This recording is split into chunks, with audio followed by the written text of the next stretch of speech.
გამარჯობა, მე ნათია კობერიძე ვარ და ვით საქართველოს გუნდთან ერთად პოლონეთის საზოგადოებრივი ტელევიზიის საერთაშორისო სამაუწყებლო ცენტრიდან მოგესალმებით. დღეს ევროკავშირში იმსჯელებენ საქართველოს ლიბერალიზაციის საკითხზე. ირანის და ჩინეთის ელჩები გაერთიანდნენ, ხოლო ყირიმში საწვავის და საკვების დეფიციტია. ამ თემებზე გიამბობთ. შეაჩერებს თუ არა ევროკავშირი საქართველოს მოქალაქეებისთვის უვიზო მიმოსვლას, ამაზე სამსჯელოდ დღეს ბრიუსელში სამუშაო ჯგუფი შეიკრიბება. ეს იქნება მხარეებს შორის პირველი შეხვედრა, როდესაც იმსჯელებენ არა ვიზა ლიბერალიზაციის პროცესის მიღწევებზე, არამედ მოსალოდნელ შეჩერებაზე.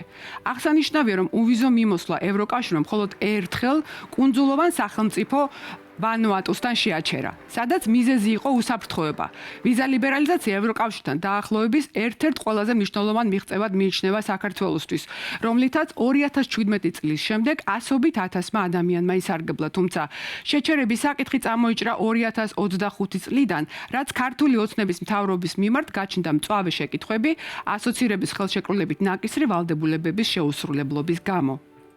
ეს სტანდარტული პროცესის ნაწილია, რომელიც სავიზო რეგულაციით არის გაწერილი. ის იმართება, როცა ამოქმედებულია სავიზო რეჟიმის შეჩერების მექანიზმი. ის 2026 წლის მარტში მიღებული გადაწყვეტილების შედეგია, რომელიც ითვალისწინებს უვიზო მიმოსვლის შეჩერებას საქართველოში დიპლომატიური და სამსახურებრივი პასპორტების მფლობელებისთვის, თავდაპირველად 12 თვის პერიოდის განმავლობაში.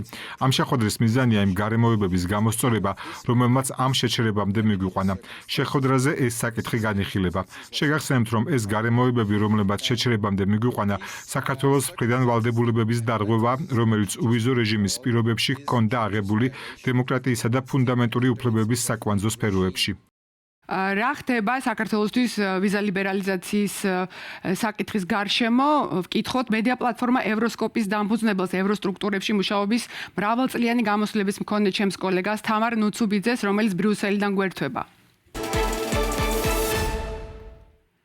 თამარ, მოგესალმები, ძალიან დიდი მადლობა, რომ გამოძებნეთ დრო ჩვენთვის. სულ ცოტა ხანში დაიწყება შეხვედრა, რამდენადაც ცნობილია და მე ვიცი, რომ შენ ესწრები ყველა ამ შეხვედრას, უნდა გააშუქო დაწვრილებით და როგორ ფიქრობ, რაზე უნდა იმსჯელონ, ანუ მართლა ცვლილებების საკითხი დადგება, თუ რაღაც უბრალოდ პროცედურული ან სამუშაო პროცესია?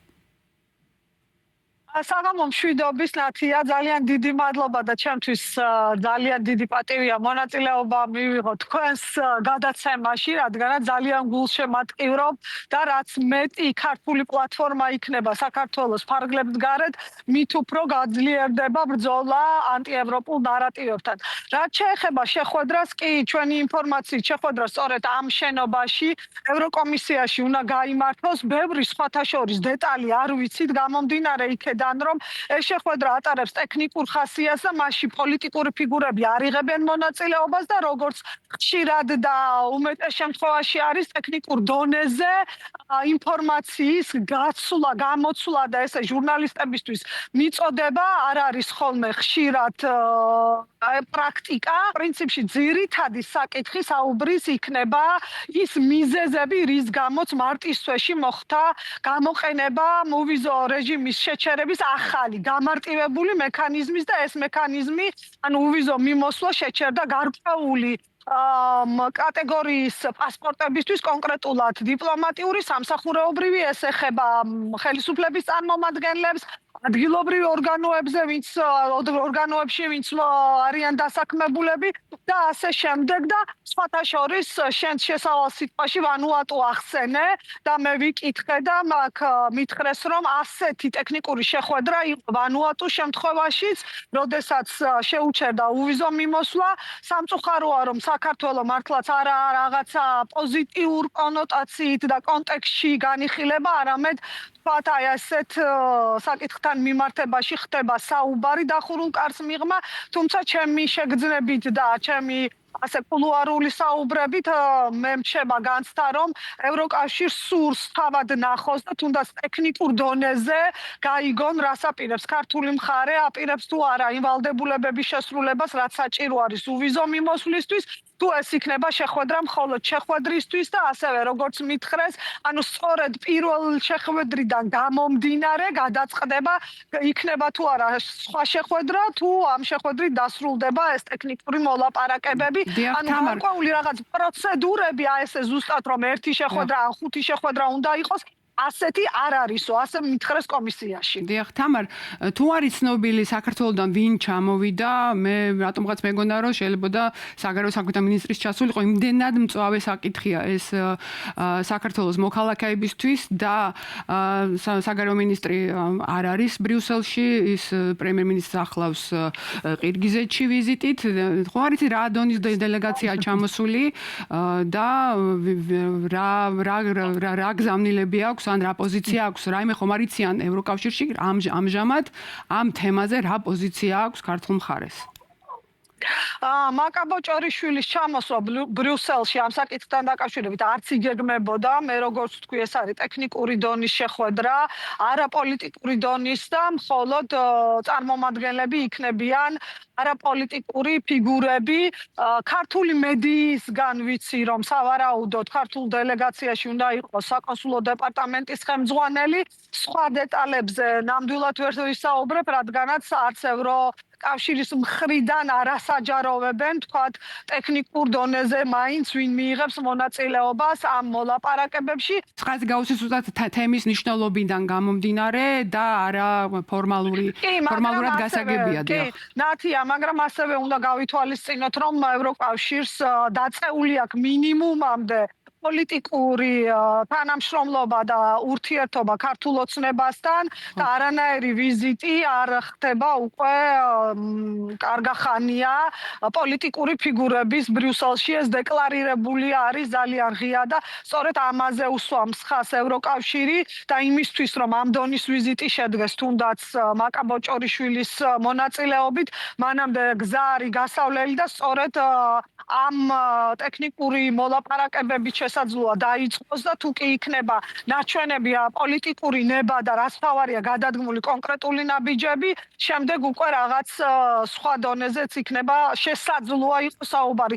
თუმცა ახლა არანაირ დონეზე, არც თუნდაც დეპუტატების დონეზე ბრიუსელში მოწვევაზე ქართული ოცნების ჯერჯერობით საუბარი არ არის. დიახ, ეს არის სამწუხარო სინამდვილე. დიდი მადლობა თამარ, დიდი მადლობა შენი დროისთვის. ეს თამარ ნუცუბიძე იყო ევროსკოპის დამფუძნებელი ბრიუსელიდან.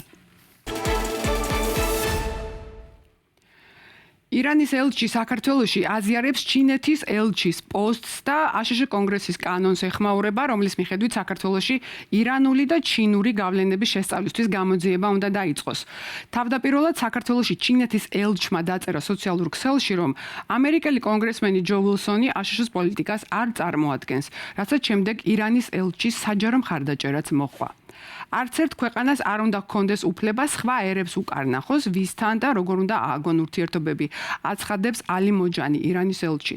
ეს არ არის პირველი პოსტი, როდესაც ის კომენტარს აკეთებს საქართველოს მთავრობის მიმართ დასავლელი პარტნიორების გადაწყვეტილებებზე და აქვე აღსანიშნავია, რომ ირანის და ჩინეთის ელჩების ალიანსი სოцкსელში იმ ფონზე ვითარდება, როდესაც არც ერთი ქვეყანა არ უჭერს მხარს გაეროს რეზოლუციებს აფხაზეთიდან და ცხინვალის რეგიონიდან დევნილთა დაბრუნების უფლებებზე, რაც 5 ივნისის გაეროს ხდომაზეც დადასტურდა. 19 სავარაუდოდ უკრაინელი უკვე წელიწადზე მეტია მძიმე პირობებში იმყოფება დარიელის სასაზღვრო ზონაში. ეს ადამიანები რუსეთის გადაწყვეტილებით მიიყვანეს საქართველოს კონტროლირებად ნაწილში და მას შემდეგ საქართველოს ცდილობს მათი იდენტობის და შემდგომი გადაადგილების უფლების დადგენას, თუმცა როგორც ჩანს უშედეგოდ. სალომე ბოკუჩავა გვერდდება თბილისიდან. ჩვენ გქონდა შესაძლებლობა დარიალის გამშვებ პუნქტზე ნეიტრალურ ტერიტორიაში მყოფი უკრაინის მოქალაქეებისთვის კითხვები დაგვესვა. ისინი ამბობენ, რომ მძიმე პირობებში იმყოფებიან ნეიტრალურ ზონაში, სარდაფში ცხოვრობენ. ასევე აცხადებენ, რომ მათი რაოდენობა არის 17-დან ნაწილი კი არის ჰეპატიტითა და შიცით დაავადებული და ინფიცირებულ ადამიანებთან ჯანმრთელ პირებს უწევთ ცხოვრება. მათ შორის არ არიან ქალები, ბავშვები ან მოხუცები, მაგრამ აცხადებენ, რომ არიან ანტისანიტარიაში და მძიმე სოციალურ მდგომარეობაში. აქვთ საკვებისა და წყლის პრობლემა, წითელი ჯვარი მათ ეხმარება პერიოდულობით მედიკამენტებით, საკვები კი მიაქვთ მოხალისეებს, აცხადებენ, რომ მათი სურვილი არის საქართველოს გავლით მესამე ქვეყანაში მოხვედრა, ამისთვის კი აუცილებელი არის უკრაინის მხრიდან შესაბამისი დოკუმენტაციების გაცემა.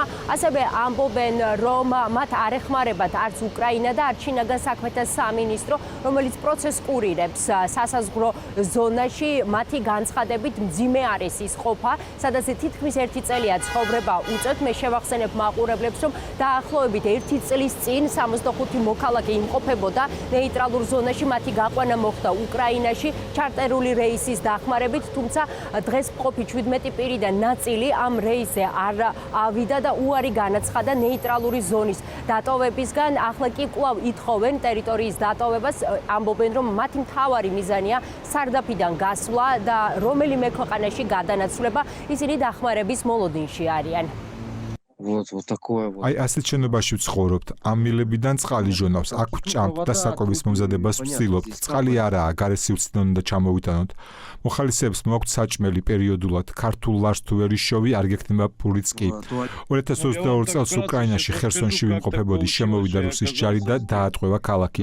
მაშინ თავზე ტომარა ჩამომაწვეს და 3 დღის შემდეგ კრასნოდარში, რუსეთში, ციხეში არ მოყავი თავი. 3 წელი იქ სამარტოო საკანში გავატარე. წამებაში, დამცირებაში, დაცინვაში ისე მცემდნენ კბილებიც არ მაქვს. საჭმელსაც კი ვერ ვჭამ. სასწავლებრივად გადავრჩი, რადგან უკრაინელი ვიყავი, მაიძულებდნენ რუსეთის დროშისთვის მეკოსნა. მე არ გავტყდი, მაგრამ ერთ ჩვენიერ დღესაც აქ გადმომისროლეს. რა ვქნა ახლა? დახმარება გჭირდება, ამ სარდაფში შეუძლებელია გაჩერება, მოგცენ საბუთები და გაგვიშვან მესამე ქვეყანაში.